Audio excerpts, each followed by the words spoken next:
In just one fateful moment, the exposed concrete suddenly collapsed, nearly taking the lives of 3 workers. But before the dust and smoke had cleared, a name was immediately called out: Jack, the contractor of the project. He was convicted right at the scene. Amidst suspicious eyes, what is hidden behind this horrific collapse? Please continue to watch the story unfold.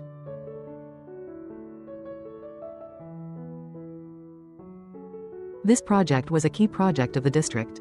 As the contractor, Jack had devoted all his heart and capital, mobilized the best team of workers, first-class materials, and worked day and night to meet the schedule. He thought everything was progressing smoothly, but Jack did not expect that someone was secretly trying to push him down the abyss.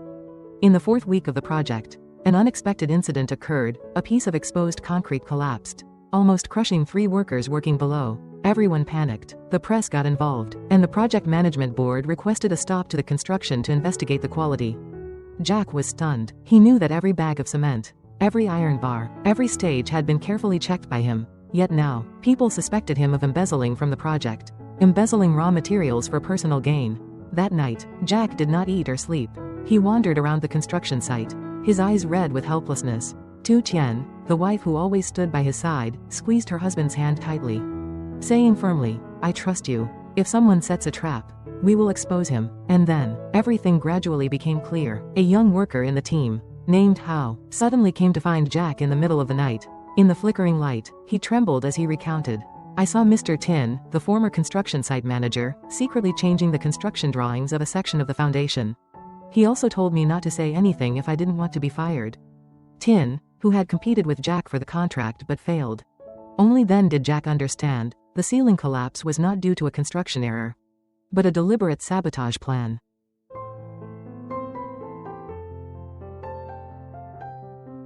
After hearing Hao's initial statement, Jack was speechless, not daring to believe that he had been played such a vicious trick. But he had no time to sigh. He knew that if he was just one step too slow, all the evidence could be destroyed. Early the next morning, Jack met an old friend, Captain Deng, who was currently working at the Economic Department, District Police. He presented the whole incident, from the initial suspicion, to Hao's story, and the unusual points in the collapsed structure. Deng was not surprised. He had heard rumors about Thien, a veteran but scheming man. "I've suspected this guy for a long time, but he's always been very good at hiding it. If there's evidence this time, I'll get involved right away."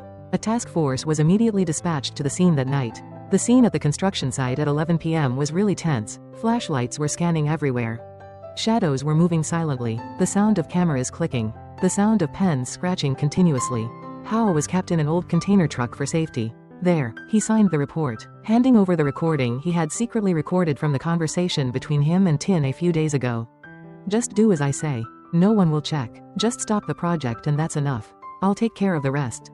Thien's voice was low, but it was clear that he knew what he was plotting. In the engineering office, Jack and the technical investigation team were comparing the original design with the construction drawings on site. A veteran engineer shook his head. Someone must have tampered with the construction drawings. Here, the foundation, the depth is only 1 square meter instead of 1 meter 8 like the original. If it was done according to the design, the concrete could not have collapsed like that. At that moment, an investigator from the workers' shed reported back, "We just found a USB in Thien's desk drawer, containing the modified design and some audio files." Jack clenched his fists. The truth was gradually emerging. Blank, underscore, blank. The next morning, Thien was invited to work. At first, he leaned back in his chair, smiling contemptuously. "I followed the procedure. Why did you call me here?" But when the investigator opened the recording and held up the fake design in front of him, his face turned pale, sweat poured down his forehead, his eyes darted around, and he began to stutter. "No, I just intended to speed up the progress. But I didn't expect." "Did you not expect or intentionally sabotage?" Captain Deng looked straight into his eyes. "You didn't just hurt Jack. You hurt dozens of people working on the construction site. If they had been closer that day, someone would have died." Thien was speechless. After 3 hours of interrogation, he finally bowed his head and signed the confession. Blank, underscore, blank. The incident quickly spread, and the press reported it in droves. Many people were shocked to learn that the saboteur was a person with a long-standing reputation in the industry. Jack was officially cleared of the charges. And not only that, he was also commended by the management board for his sense of responsibility and steadfastness in protecting justice. The day the construction resumed, the entire team of workers stood with Jack in front of the construction site sign, their eyes shining brightly. Thien walked over to her husband and gave him a tight hug. We're not only keeping the project, but also keeping our honor. Jack nodded slightly, his eyes shining with strength, although his face still showed signs of fatigue after days of fighting the darkness.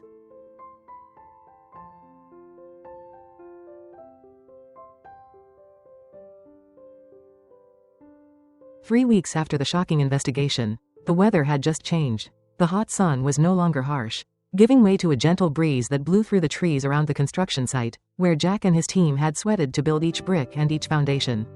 That day, a special honoring ceremony was held right at the construction site. There was no high platform, no red carpet, and no fancy stage lights. There was only a simple banner with the words, "In gratitude to the Defender of Honesty, in honor of Chief Engineer Jack Nguyen."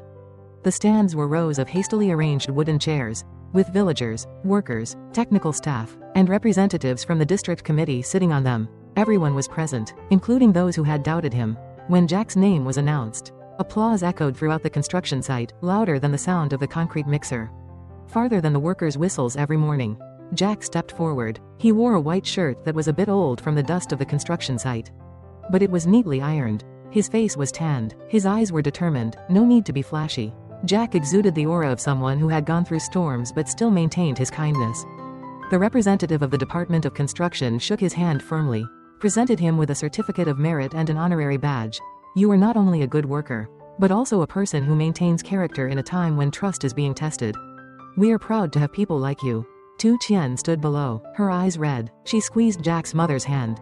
Jack held the microphone. His voice was deep, not flowery, but full of weight. "I thought I had lost everything, lost the project, lost faith, even lost my honor, but thanks to the workers, thanks to those who believed in me, especially my girlfriend, Thien, and my mother, I stood up. Today's honor is not mine alone.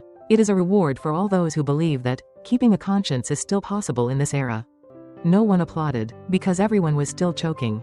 But just a few seconds later, the whole construction site exploded. Someone whistled, someone shouted, "Jack, you are our pride, blank, underscore, blank." The honor ceremony ended with an excavator starting up again, symbolizing the rebirth of the project. Jack walked down to the yard. Each worker ran to pat his shoulder, hug him. There was no longer a distance between the contractor and the worker. Only the human bond after the storm.